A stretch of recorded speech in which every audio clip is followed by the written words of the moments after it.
We are back, and we are joined now by Ross Barkan, contributing writer for The Nation, who also writes a column on national politics for The Guardian, contributing writer at New York Magazine. And his latest piece for The Nation is entitled, Is Eric Adams' Luck About to Run Out? Ross, thanks so much for coming on the show today. Yeah, thank you for having me. Great to be on. So, can you just summarize the chaos of Adams's first 3 years in office for people who may not be in New York or New York City or aware of this?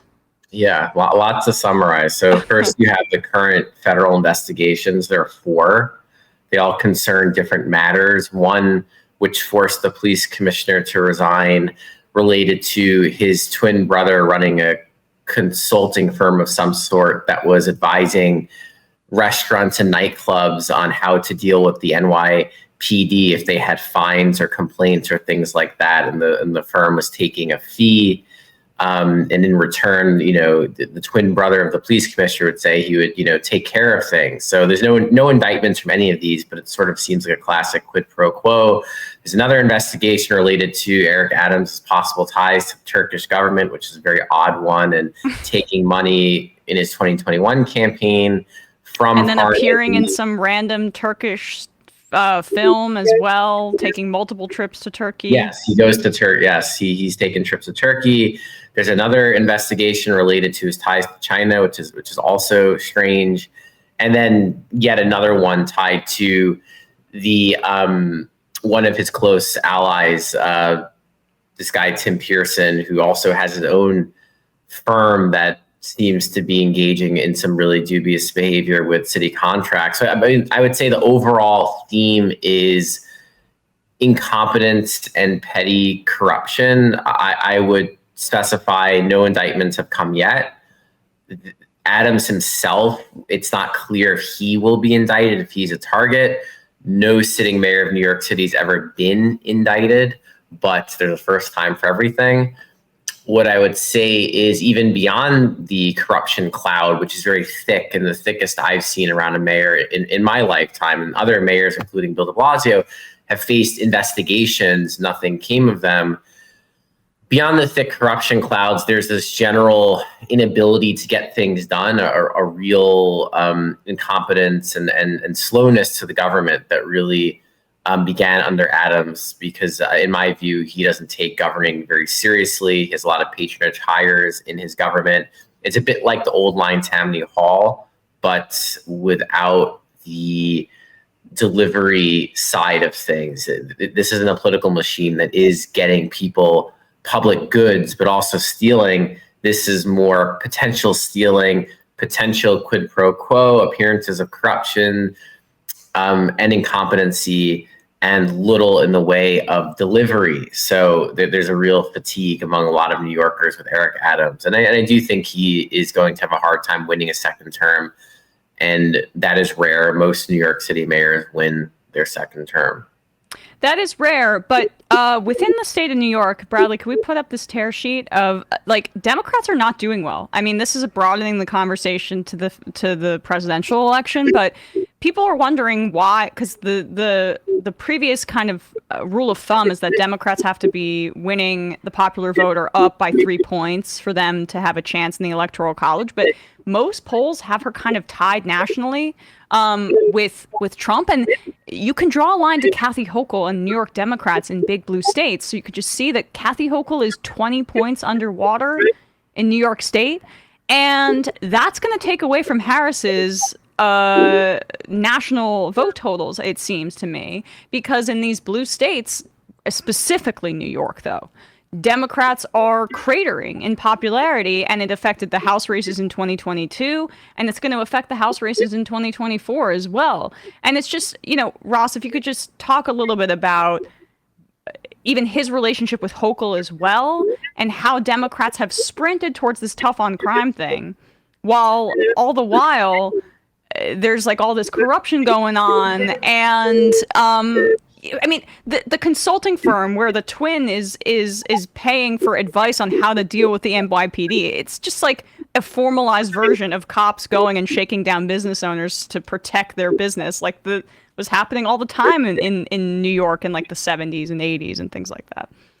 Yeah, no, there's no doubt it's a lot of an alleged brazen shakedown scheme, and we'll kind of see where the investigations go on that. But it certainly doesn't look good for the former police commissioner now who resigned.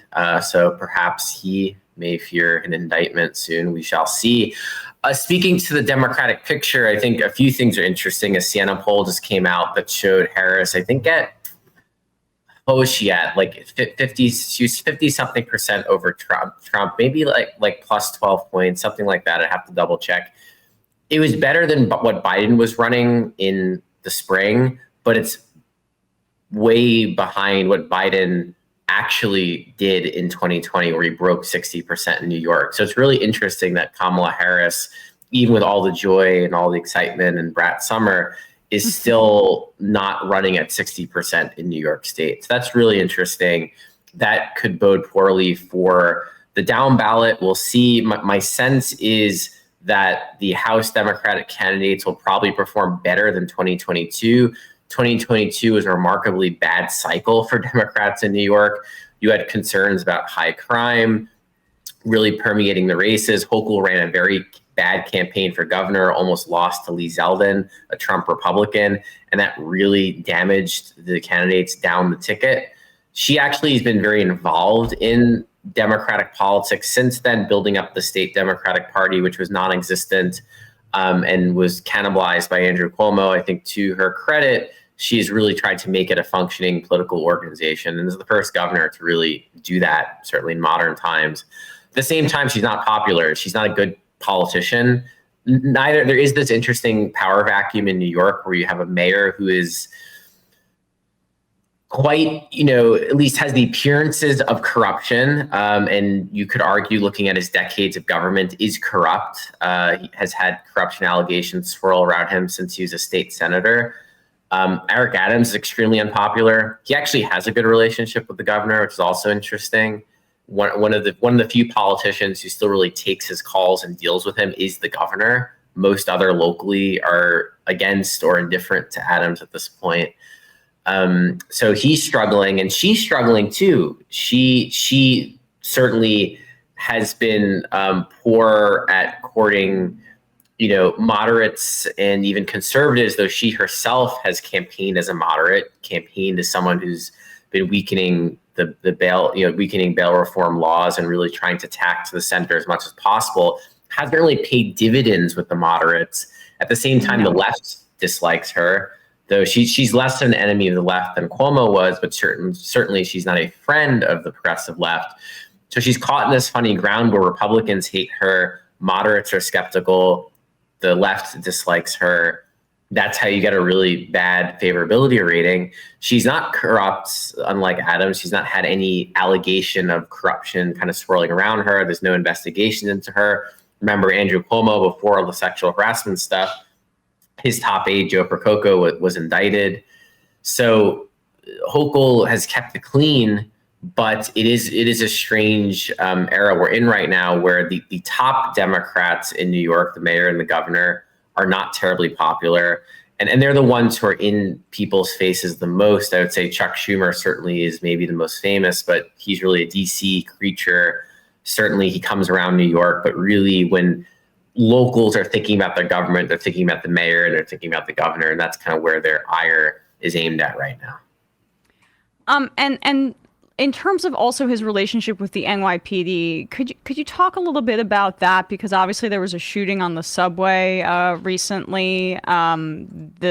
Apparently the police pursued this guy who skipped a turnstile and didn't pay the $2.90 that the subway fare requires, and so I guess like shooting four people makes total sense in the midst of a crowded subway station. By the way, subway murders, for all of the coverage that the New York Post gives it, single digits in terms of those figures last year, I believe. So like Eric Adams came into power, right, in response, like he appeared like he could be a reformer because that's previously how he was, but at the end of the day, he ran more towards like anti-defund the police stuff, pro-cop, all that. And it was perceived by the national press as like, see, here you go. People don't want police reform. This is a good example of a Democrat who ran and won. And at the end of the day, that had no staying power. And if you could just talk a little bit about how he even got to this point, because he had corruption issues in that race too, or weird stories like why does he live in New Jersey and why is he lying about his address, that kind of thing.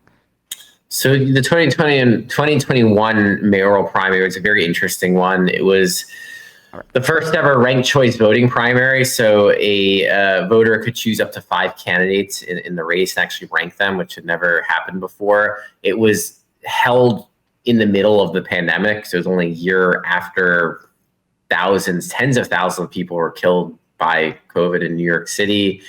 Concerns about crime were very real. Crime was rising at the time. It no longer is, but you saw a real spike in shootings and murders in that period after really a long-term decline beginning in the 1990s and continuing on into the end of the 2010s. So that between COVID and crime, it certainly destabilized a lot of and worried a lot of people, destabilized society to a degree.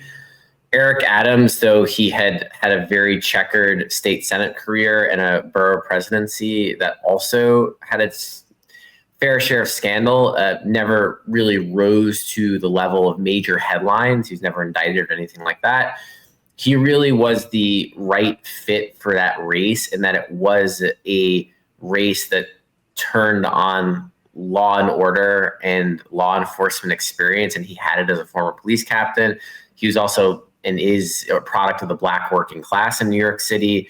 So he combined these unique features of being someone who came out of the NYPD, also had been something of a rabble-rouser and reformer within the NYPD at the time, so he could speak that language to a degree. At the same time, it was far easier for him to talk about law and order than an Andrew Yang or someone like that, because he had that credibility of having carried a gun and walked the streets. You know, he could talk that language. A lot of the scrutiny in the race came for Yang and not for him. I think Yang, in retrospect, kind of unwittingly served as the shield for a lot of the left's ire and a lot of their obsessions. And so he also ran as a moderate, though certainly not someone with the same pedigree or background as Adams. And so Yang collapsed, and then Scott Stringer was also sort of the leading left candidate. He had a sexual harassment scandal. He collapsed. Catherine Garcia, also running as a moderate, she rose, but she kind of rose from nowhere to almost win. And she came within 10,000 votes of beating Adams, but Adams kind of just had enough. It was kind of a perfect storm of various factors that brought him to City Hall. And a lot of the negative stories about him came very late in the race. So the scandal about his possible residency in New Jersey, strange tax issues, it was very late breaking. It was the final few weeks. It didn't really come early enough to define him enough in the view, I think, of a lot of voters who are willing to rank him, seeing him as the serious guy about crime who's going to get the city back on track from COVID. So all that comes together. He wins. He doesn't win by a lot, and he comes into office, is initially fairly popular if you look at very early polls, but I think very quickly squanders that. And in part because he had no grand ideas. We were talking about policing, for example. You know, de Blasio came in on this promise to reform the NYPD, did not quite succeed, but, you know, had some concepts, and he did reduce stop and frisk. Adams, meanwhile, doesn't really have a grand vision for governing, doesn't care too much. Well, I mean, he does have the Rat King situation. Or no, there's the rats. He does. His only initiatives have been going after rats and trash cans, and he doesn't, as you're saying, he has no interest in governing, and it's almost lazy to describe him as a Trump type, but there's no other way for me to describe him, in the sense that he's Trump. not interested. There overlaps between him and Trump, for sure. I've written that before. Right, like he says whatever he needs to say based on whoever is in the room, and then he forgets it, and then he's kind of like clownish in public, so you're amused by him, but there's no there. And housing has still exploded in the city in terms of prices. the over policing of the subways, it does not, like, people are not thrilled with it, and we're seeing exactly what it wrought. So there was no agenda, and what there was, and then there was just really corruption, and the two agenda items were kind of just like PR exercises, the trash can thing and the rats attack thing. I would, yeah, I would say for Adams, in his defense, I'll say he's not completely devoid of policy accomplishments. I think there's some interesting things happening on the rezoning front in New York City and building more housing. I think he has sort of fought some of what I would call, the sort of the staunch NIMBY agenda, though Adams himself is not pro-tenant at all. He is very much aligned to the real estate industry, but I think he's trying to get more equitable construction of housing across the city, which is something like Bloomberg never did. But yes, overall, his accomplishments at best are small bore. The big picture thing he could run on if he were more competent would be the crime decline. Crime has declined nationwide. I wouldn't attribute it to anything in particular Adams has done. I would say that about any mayor. I don't think one mayor can magically wave a wand and make crime go down. But he could run around and say, look, subway crime's down, shootings are down, murders are down, I did it. And that is a winning formula. But he has the corruption scandals, he has his own incompetencies, inability to focus, kind of like Trump. There's a bit of demagoguery to Eric Adams as well. So he can't quite benefit from what should be a trend line in his favor. And I think in the subway issue, I'll address the subway issue too. Both Hochul and Adams really fear-mongered around crime in the subway. I don't want to downplay subway deaths and subway crimes and hate crimes. I mean, they are real issues, and there is something to be said about having a police presence in the subway. I don't think you can say the absence of one is a wonderful idea. But at the same time, Hochul was dispatching National Guard troops for no good reason into the subway earlier in the year. You have these instances where both Hochul and Adams are very, very concerned about fare evasion.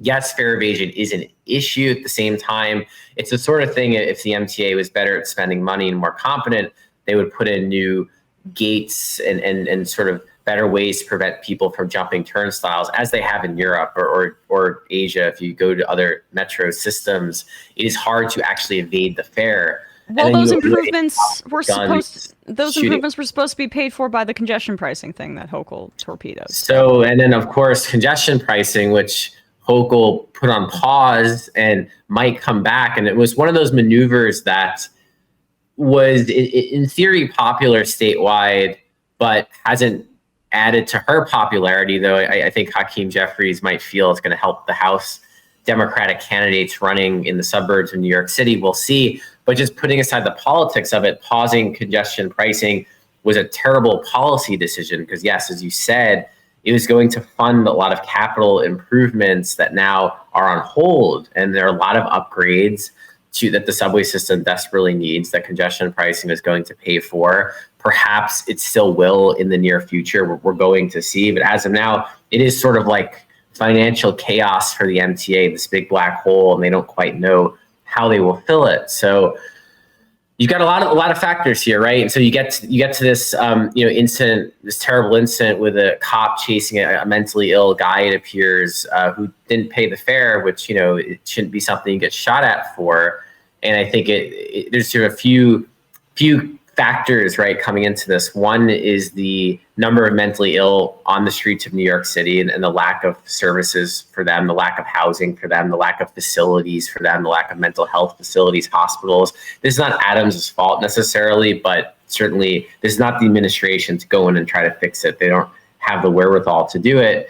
You've got, poorly trained police relative to at least police in other countries, well trained by American standards, but not by, I would say, like German standards or something like that.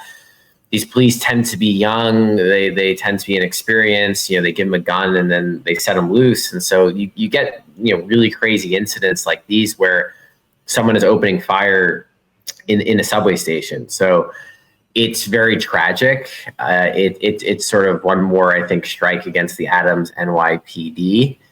And I do think you add it all up, right? Adams has had the lowest approval rating in a Quinnipiac poll of any New York City mayor since the 1990s, since they started polling.